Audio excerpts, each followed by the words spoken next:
Before we start, don't judge a story by its first chapter. It requires time to build up the intensity and tension. Eyes that mask the secrets. Bears the loneliness hidden within. Bears the unjust. Wants to mask away the pain. What happens when the same eyes meet? I'll find you no matter where you go. Mine to ruin, mine to cherish. Mature content warning 18. Themes. This series features dark romance themes, heavy psychological tension, mature situations, and depictions of conflict violence. Viewer discretion is heavily advised. Disclaimer. This is a work of fiction intended strictly for entertainment purposes. All character portrayals are completely fictional and do not reflect the real-life personalities, actions, or views of any actual individuals involved. Oh, life seems monotonous these days, right, Bella? In the early morning, YN mumbled, Dad hasn't returned from his work trip for a month now. I hope he never returns. An evil glint appeared in her eyes. No. He is my dad. I shouldn't say that. I hope he is safe. She furrowed her brows. Just then, a soft, furry surface rubbed against Ian's neck. She softly caressed the warmth and opened her eyes to find her cat, Bella, snuggling into her chest. Good morning, Bella, YN said gently. Bella jumped off her chest, making a run and then a leap at the window when she spotted a bird sitting outside. Yan yawned before getting up. Her silky, smooth hair fluttered down her back as she faced the morning sun, its brightness seeping through the glass. She folded her blanket, pausing briefly to place her mother's picture perfectly on the nightstand. She slipped on her slippers and stood up. Good morning. Let's hope it actually is good today, she muttered to herself with a straight, unbothered face. With a deep sigh, she headed to the bathroom to get ready for college. Minutes later, she sat in front of her vanity mirror and examined her reflection. A natural glow accompanied a small, subtle smirk. She loved the way she looked. More than that, she loved the fact that she had inherited her mother's exact features. It was the only thing left behind by the woman who bore her. Ironically, her own family despised her for looking so much like her. Yen narrowed her sharp eyes. Perfect, she whispered to herself. Her eyes were intriguing and undeniably beautiful, yet they looked empty. She was alive, but her gaze carried a lifeless weight. There was a proud smirk and various subtle expressions on her face, but they all felt like a mask, a shield for the emotions she kept buried. Knowing the trauma she had been through, and the type of person she had been forced to become, the lifelessness made sense. But she took extreme care of herself. That was what her mother left behind. Those were her mother's last words to her. 10 years ago. Bella, YN called softly. The cat jumped onto her lap. YN's eyes, which rarely showed genuine emotion to humans, only softened for Bella. The cat was the only living thing she dearly loved. Bella was her only true family. Her eyes beamed with affection as she pressed a soft kiss to Bella's ears. In the dining room, YN elegantly took her seat at the grand dining table, acting entirely oblivious to the venomous stares she was receiving from her stepmother. Not all stepmothers are evil, but Ellen certainly fit the bill. Madam Alice, serve me, please, YN called out to her housekeeper. I've told you not to call me that, madam. Just Alice is fine, Alice replied gently as she served YN her breakfast. Madam Alice, I'd like the orange juice, YN said, pointing at the glass jar. Her expression was totally straight. She didn't bother to answer or explain herself to Alice. She called her madam out of a strange mix of dominance and respect for the only decent human in the house. That was just how Ch-1 was. Don't even think about it. I squeezed this exclusively for my son, Ellen scoffed proudly, standing beside the chair where her son, Sam, was seated, patting his head. Sam, who was now in high school, sat quietly without letting any emotion show on his face. Drink up, Sam, Ellen smiled, leaning over to pour the orange juice into his half-filled glass. Suddenly, Bella leapt onto the dining table. With a deliberate, nonchalant swipe of her paw, the cat knocked the heavy glass pitcher over. The orange liquid spilled entirely across the pristine dining cover, splashing directly onto Ellen's dress and Sam's lap. Get this filthy beast off the table. It ruined my dress, Ellen shrieked. Good girl, Bella. It seems she doesn't care for your exclusive juice either, Ch-1 commented dryly. For God's sake, this house is a madhouse, Sam growled, shoving his chair back and storming out of the room to change. Ch-1 let out a dark laugh, calmly stroking Bella's fur, while maid Alice maintained a strictly professional, straight expression. I'll prepare a fresh batch for you right away, madam, Alice said, before marching toward the kitchen with fast steps, clearly eager to get out of sight so she could finally laugh. What are you smirking at, you ungrateful little witch? Ellen demanded, rolling her eyes violently. Witch? Weren't you the one suffocating with jealousy over a face like mine 24 years ago? Ch-1 mocked. Anyway, Susan. Oh, my apologies, Ellen. You're welcome to lick the juice off the tablecloth. I wouldn't dare drink anything you've touched anyway. Have your son help you. You're getting far too bold. You dare use my given name? Ellen threatened, her face scrunched in an angry knot. You and that wretched animal of yours need to learn your place. Sometimes, I want to bleed you dry myself. Ch-1 calmly picked up her butter knife, tracing the cold metal over her delicate fingers. It would be far more entertaining to use this knife to sever every nerve in your body instead, Ch-1 replied, her eyes shining with a sinister spark. Ch-1 always loved psychologically messing with her stepmother. She wasn't a psychopath, but she certainly knew how to play the part. Just then, Ch-1 dropped her spoon and turned her head sharply. A heavy, sharp-edged square file was thrown at her from a distance. It struck her face, scratching her lower lip. Her tongue instantly tasted the metallic tang of blood, a flavor she was far too familiar with, as it seeped into the corner of her mouth. She breathed out heavily, returning to her previous posture, and slid her forefinger across her lower lip. The tip of her finger reflected her own blood. She looked up at the man who had thrown the file. Her father, Mr. Sung, walked down the stairs, glaring at Ch-1 as he neared the dining table. Ch-1's body trembled slightly under his shadow. She gulped as beads of sweat formed on her forehead, but she forced herself to act tough. Every nerve in her body screamed in fear, but she fisted her hands under the table and glared at her plate, while Ellen let out a sarcastic, victorious scoff. Ch-1's eyes shifted nervously until her dad finally loomed over the table. Is that how you speak to your mother? He shouted. Ch-1 raised her head, staring defiantly right into his eyes. She is not my mother, she gritted through her teeth. Who taught you such defiance? He demanded. Maid Alice quickly reappeared with a fresh glass of orange juice.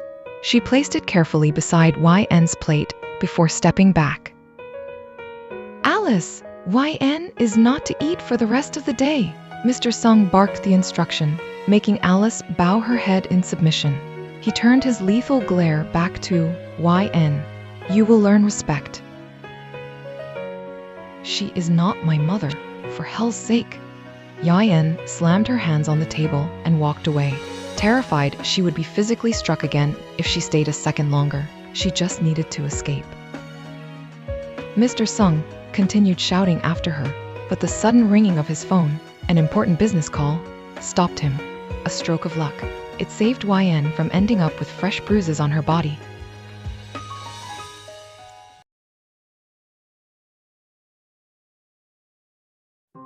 He pulled his hood down, as he walked toward the same alleyway, just like any other evening.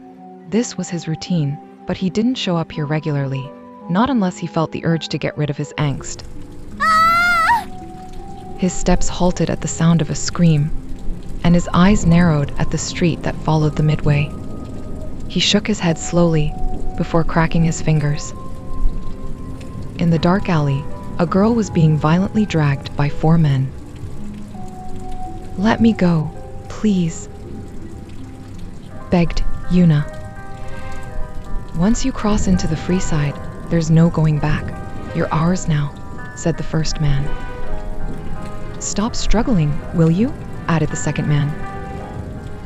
He pulled the girl's hair roughly before pushing her against the cold brick wall. A trail of blood rolled down her temple as her entire body started to tremble out of sheer anxiety and fear. "Back off, you're making a mess of her," said the third man. "I prefer my conquests clean, not reeking of iron and fear. Look at me, sweetheart. Cooperate, or this gets much worse." He grabbed the girl's face, pushing the second man away, making the poor girl squirm in disgust. "Please let me go. I beg you. I'll give you money, whatever you want," Yuna pleaded. "Keep your money. We've got other plans for you tonight," interrupted the fourth man. "Don't mind him, little bird. He's overcompensating. He couldn't hurt you if he tried," the third man sneered. The other men started laughing, but the sound was cut short. "Are you certain about that?" A deep voice echoed. The voice came from not far from where the men stood with the girl. Footsteps echoed heavily on the pavement, causing the men to stand confused by this new person's entry into their alley. The man in the hood approached them, a long, thick iron bar resting casually in his hand. His face was obscured by a mask, his figure entirely dressed in black. "Because I have a feeling the only ones getting hurt tonight will be you. Let her go," Tae-young warned. His voice was dead calm, holding a heavy, terrifying gravity. "Who the hell are you? How did you even get into the free side?" the third man demanded. He was about to approach the man in the hood, but was quickly held back by the others. "It's the hood man. Let's get out of here," stuttered the fourth man. "You know him?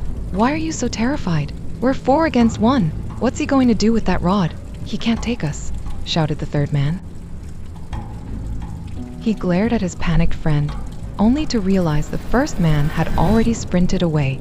The girl used the distraction to slowly break free of their hold, but the third man caught her by the throat. "Where are you running away? Where do you think you're going, huh?"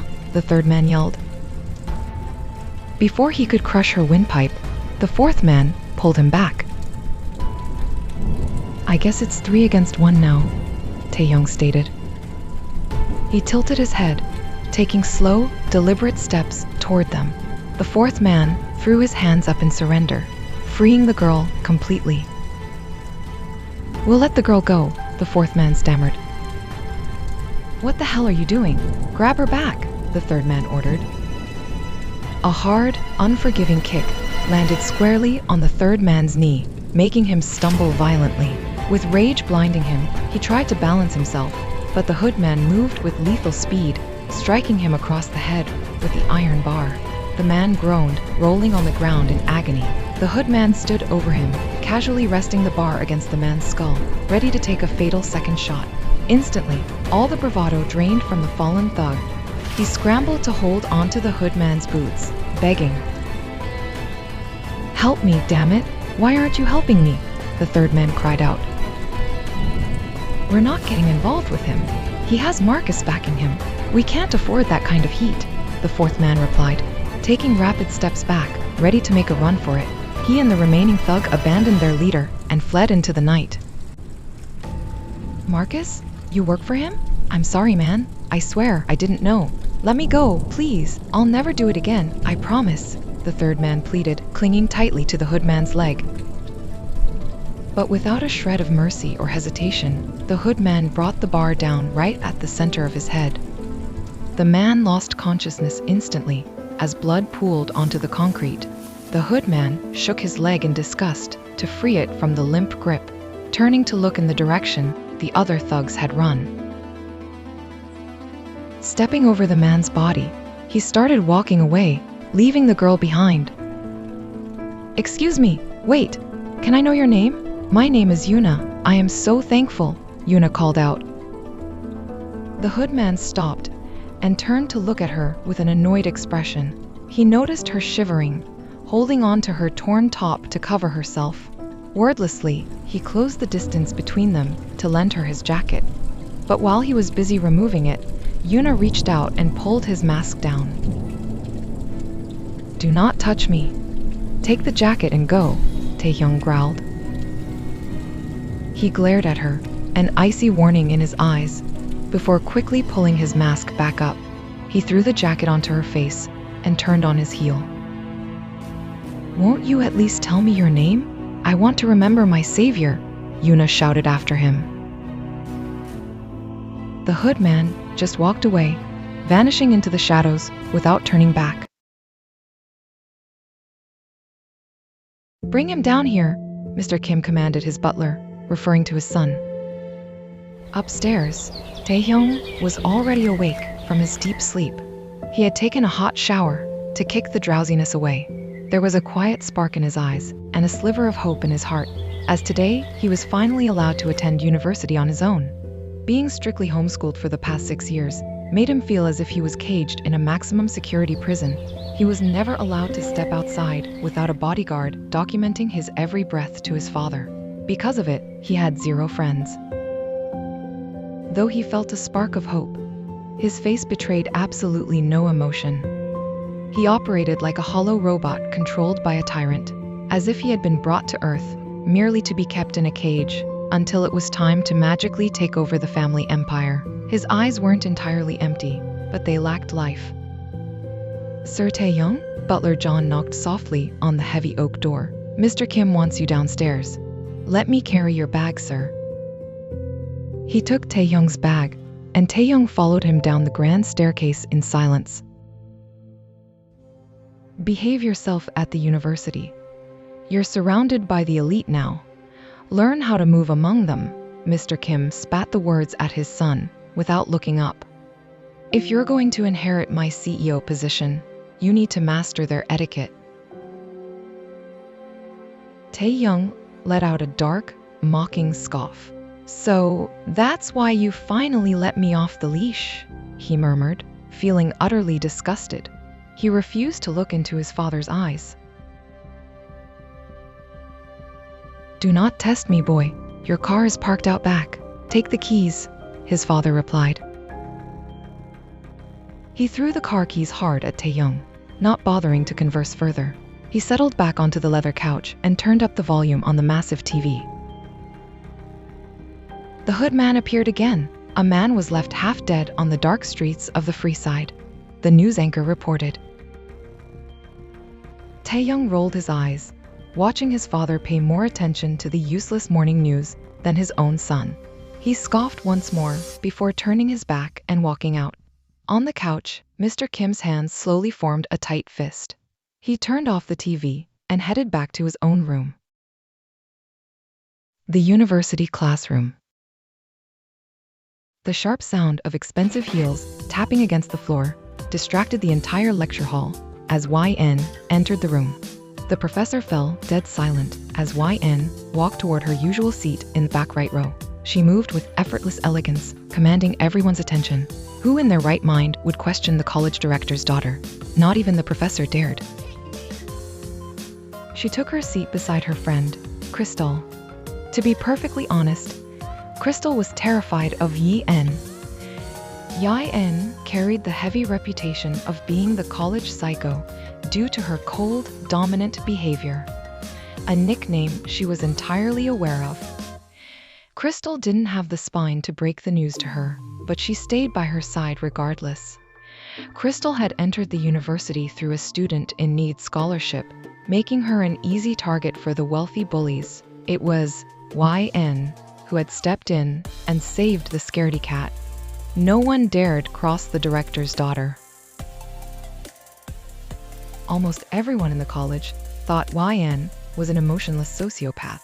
But that didn't stop the men from lingering on her beautiful figure. Ch-1, Crystal stammered. Ch-1 just gave her a curt nod. "What's that?" she asked. "Oh, it's a novel. It's a romance story. Did you want to borrow it?" Crystal replied tentatively.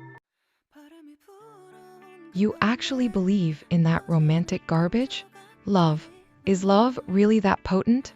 Ch-1 whispered the word to herself, a sudden memory of her mother flashing through her mind. Her voice unexpectedly turned soft, making Crystal internally trip over herself, looking at Ch-1 in shock. "Is it that powerful, that you leave behind everyone else who loved you?" Ch-1 questioned in a dark whisper. She turned to face the front of the room, her features instantly hardening back to stone. The atmosphere turned suffocatingly silent as Crystal wisely chose to keep her mouth shut, sensing the foul shift in Ch-1's mood. Yen could no longer concentrate on the lecture. Her mind kept wandering back to her mother and that sickening concept of love. She looked out the window, taking slow breaths to calm the storm in her. Yen leaned her chin on her hand, looking at the chalkboard with absolute, aristocratic boredom. She didn't even notice the new student sitting a few rows away from her. To her, everyone in this room was just background noise. Until the noise got loud. Two arrogant, broad-shouldered jocks were walking down the aisle. As they passed a meek, bespectacled student sitting directly across from the new kid, one of the jocks deliberately slammed his hip into the boy's desk. A heavy stack of textbooks and metal binders crashed onto the hard floor, the sharp sound echoing through the dead silent hall. Everyone turned to look. The victim froze in absolute terror, shrinking into his seat, while the two bullies stopped, feigning perfect innocence. They looked around as if they had no idea what had just happened. The rest of the class, terrified of becoming the next target, quickly averted their eyes. Ch-1 rolled her eyes. Typical, pathetic college behavior. She was about to look away when movement caught her eye. The new kid, dressed in a black hoodie, sighed silently. A stray binder had landed directly against his sneaker. Without a word, he stood up. He didn't puff out his chest or try to play the hero. With fluid, distinctly masculine grace, he bent down, gathered the scattered materials in one massive hand, and set them calmly onto the trembling boy's desk. His face was completely placid. His large, striking eyes looked beautifully innocent, almost soft. But Ch-1 was highly observant. She didn't miss what happened next. As the new kid straightened his posture, his gaze shifted toward the two smirking jocks as they walked to their seats. For a fraction of a second, his soft eyes changed. They went absolutely, deadly. It was a cold, predatory darkness fused with annoyance. The temperature in the room seemed to drop. Then, just as quickly as it appeared, he blinked, and the innocent, bored facade was back. He sat down and opened his notebook. Ch-1 was amused. A strange interest occupied in her heart for the new kid. She was stunned of his features and his willingness to help others, which was rare for the guys in this college. According to her, everyone were busy being selfish or meek. She stared at the back of his head, her mind racing. He had completely suppressed a violent urge. If someone had disrupted Ch-1's space like that, she would have escalated it, destroyed them verbally, or worse. She lacked that kind of self-control. But this guy, he possessed a terrifying mastery over his own darkness. It wasn't that he was a nice guy helping a bullied kid. He just hated the noise, fixed the problem, and actively chose not to shatter the bully's jaws. 20 minutes later, the professor was writing a complex, advanced equation on the board, a trap designed to humble the class. No one knew the answer. The professor paced the aisles, relishing the silence, until he stopped right behind the new kid. The professor adjusted his glasses, looking over Taehyung's shoulder. "Impressive. You've not only solved it, but you've bypassed 3 standard steps. Care to explain your method to the rest of the class?" The hall held its collective breath. Taehyung slowly stood up. "The standard formula is flawed," he said. Ch-1, though feigned ignorance at him until now, felt a little something in her heart. His voice was incredibly deep, a rich, gravelly baritone that dripped with unbothered masculinity. He didn't sound nervous or eager to impress. If you isolate the variable first, the equation collapses on itself. It's basic logic. He finished in just a few words, his tone carrying a heavy, intimidating gravity. He sat back down, his eyes once again pure, calm, and detached. Ch-1 found herself leaning forward. Classes that usually bored her to tears suddenly felt electric. He was highly intelligent, profoundly mysterious, and carried a contradictory blend of angelic innocence and lethal danger. She turned slightly toward her friend, her voice a low, demanding whisper. "Crystal, who is that guy?" "Oh, he's a new student," Crystal whispered back. "His name is Kim Tae-hyung." Ch-1 nodded slowly and looked away. She stared out the window as the wind blew, making her hair flutter. She inhaled deeply. Something primal in her demanded she look at him again. With a deep frown, her eyes found him. He turned his head to the side to grab a pen, and Ch-1's eyes dragged down his profile. She had seen plenty of handsome, wealthy men, but he was a completely different breed. He wasn't even trying to look presentable, yet her breathing was turning heavy. Her sharp eyes caught details that didn't belong on a sheltered rich kid. The faint, bruised purple shadow beneath his sharp jawline, the rough, callous texture of his knuckles resting on the desk, hands that looked like they knew how to shatter bone, not just hold a pen. "He's a wolf wearing a dog's collar," she thought, her pulse thumping wildly against her ribs. She felt a thrill of some kind. She titled her head in amusement and stared at him. He had the face of an angel, but the quiet, imposing aura of a predator. It wasn't a schoolgirl crush making her chest tight. It was adrenaline, the visceral thrill of stepping into a cage with something wild. It felt as though her heart and her eyes were committing treason against her. She rarely saw men this composed and nonchalant of attention, and just existed. Casually, Tae-hyung turned his head to the left, and for a fraction of a second, their eyes locked. The impact made Ch-1 feel dangerously alive. She almost allowed a smile to slip, a silent acknowledgement of the innocent and the predator coexisting within him. But Tae-hyung just looked back at the lecturer with a completely dead, emotionless face. He hadn't even truly noticed her. To him, she was just another piece of background noise. Did I almost smile at a complete stranger? What is wrong with me? Ch-1 scolded herself, looking away with an angry scowl. She was used to men looking for her attention, or at least acknowledge her presence, even if it was fear of her or infatuation with her.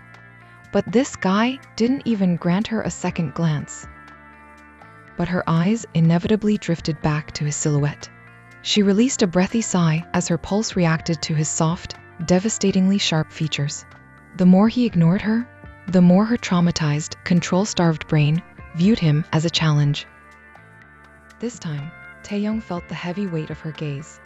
He turned his head and looked directly into Ch-1's eyes. It wasn't a flirtatious or arrogant look. It was intensely off, completely devoid of human warmth. A black hole stare that made her heart violently jump. With absolutely no emotion depicting on his face, he sternly looked away. Ouch. Ch-1 inhaled sharply, dropping her gaze to her textbook. Tae-hyung clearly didn't care, but Ch-1's mind was racing. That single, heavy stare was enough to make her legs feel weak, burning itself into her memory. Something in his darkness perfectly mirrored hers, and her twisted pride was officially bruised. So he felt me looking, and he didn't even care, she mumbled to herself. An angry scowl slowly eased away.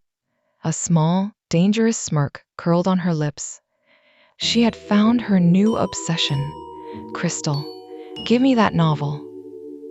Without putting in an ounce of effort, this man had a gravitational pull on her pulse.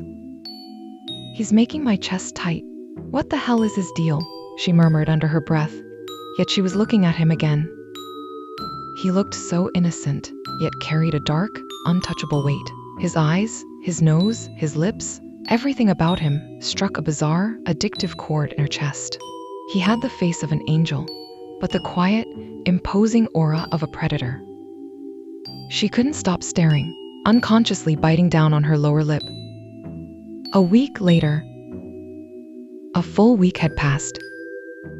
For an entire week, YN had tested the waters, completely unaccustomed to being invisible. She had purposefully found excuses to walk back and forth across the lecture hall. She would elegantly stroll down the aisle to submit a paper or retrieve a book from the front desk, the sharp, authoritative click of her expensive heels demanding the room's attention. Every time she moved, the reaction was predictable. A few guys in the front rows would stop talking mid-sentence just to watch her pass, their eyes glued to her sharp, flawless features and the confident sway of her hips. She ignored every single one of them, with absolute, freezing disdain. They were peasants to her. But every time she deliberately walked past Taehyung's desk, stepping just close enough that the fabric of her skirt almost brushed his arm, close enough that her heavy, intoxicating designer perfume enveloped his space, he did absolutely nothing. He didn't blink, he didn't glance up, he didn't even shift his posture. He just calmly turned the page of his textbook, his handsome face a perfect picture of lethal indifference. It was driving her insane. She was the director's daughter, a girl who wielded her beauty and status like a weapon, yet she found herself weirdly, desperately craving the attention of the one person who wouldn't give it to her. Midweek, she had tried a more direct approach.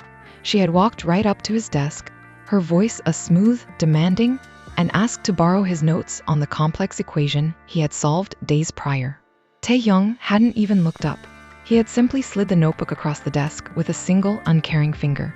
When she returned the next day, lingering by his desk to see if he would finally speak or acknowledge her, he just took it back and shoved it into his bag. No words, no eye contact, completely unbothered. "Bella, do you want to hear about him again?" She had asked her cat the night before, beaming with a rare, slightly unhinged smile. Every day after returning from the university, the very first thing she did was talk to her cat about Taehyung. She spoke about how she stared at him, how she paraded right in front of him, how she had practically forced an interaction with his notes, and how he stubbornly refused to react. Was she actually losing her mind over a man who wouldn't even acknowledge her existence? Now, back in the classroom, she continued staring at him, but this time, she was utterly shameless about it. Taehyung was acutely aware of her burning gaze, but he consciously chose to act oblivious. Yae-en leaned her chin on her hand, resting on the desk, studying the sharp lines of his profile. Her cold heart was growing dangerously soft with each passing second. Spending a whole week giving him her undivided attention and receiving absolutely nothing in return was starting to mess with her head. Today, she had reached her limit. She stood up abruptly, the scrape of her chair disturbing the quiet hum of the lecture hall. Ignoring the stares of her peers, she walked straight down the aisle and sat in the empty seat right beside him. Taehyung briefly looked at her, his face a perfect, unreadable mask, before turning his attention back to the blackboard. The professor, who had paused mid-sentence, nervously cleared his throat and resumed teaching. YN leaned heavily on the shared table, tilting her head to stare at him from inches away. Up close, she could smell him, a sharp, intoxicating blend of expensive cedarwood and something darker. Like cold rain and iron, it felt like a twisted victory just being this close to him. Taehyung was internally taken aback by her bold move. He knew she had been stalking him with her eyes all week, pacing past his desk like a predator, and it made him deeply uncomfortable. But his aura remained chillingly composed. He chose not to speak. "You realize I've been watching you all week, don't you?" YN stated as a matter of fact. Taehyung's dark gaze flickered for a fraction of a second, but he smoothly acted oblivious, picking up his pen to take down notes. Her eye twitched with a flash of genuine rage at his blatant dismissal. "I spoke to you, Kim. Are you going to keep ignoring me?" she asked. He didn't even blink, He just kept writing. "Hey, look at me," she ordered, her expression turning dead serious. She had suffered enough of his silent treatment. Letting out a frustrated sigh, she reached out. She deliberately trailed her cold fingernail down the sensitive shell of his ear, tracing the sharp line of his jaw. A blatant, dangerous violation of his space. "What, are you deaf?" she challenged in a dark whisper. Before her fingers could trail to his neck, Tae-young aggressively yanked her hand away. His grip on her wrist was terrifyingly fast and firm. For a split second, Ch-1 completely froze. A visceral, blinding spike of panic shot through her chest. The suffocating shadow of her abusive father flashed in her mind. Her breath caught in her throat, her defense mechanisms screaming at her to flee. If she had seen even an ounce of her father's sadistic evil in him, she would have ripped her arm away and never bothered Tae-young again. But as her panicked eyes locked onto his, the fear instantly evaporated. There was no cruelty in his gaze, no dark, careless pleasure in intimidating her, just pure, serious annoyance. Even his hold, though incredibly strong and restrictive, wasn't actually bruising. He wasn't trying to hurt her. He was just stopping her. Beneath his lethal, imposing aura, there was a raw, untouched innocence to his anger that completely disarmed her. "Do not touch me," Tae-young warned in a low whisper. His tone was a harsh, freezing gravel. He shoved her hand back toward her, immediately pulling away and turning his cold shoulder to look back at the board. Ch-1 gritted her teeth, rubbing her wrist where his warmth still lingered. A strange, hollow ache settled deep in her chest. She heaved a slow, ragged sigh, her pulse finally steadying. She couldn't understand her own psychological shift.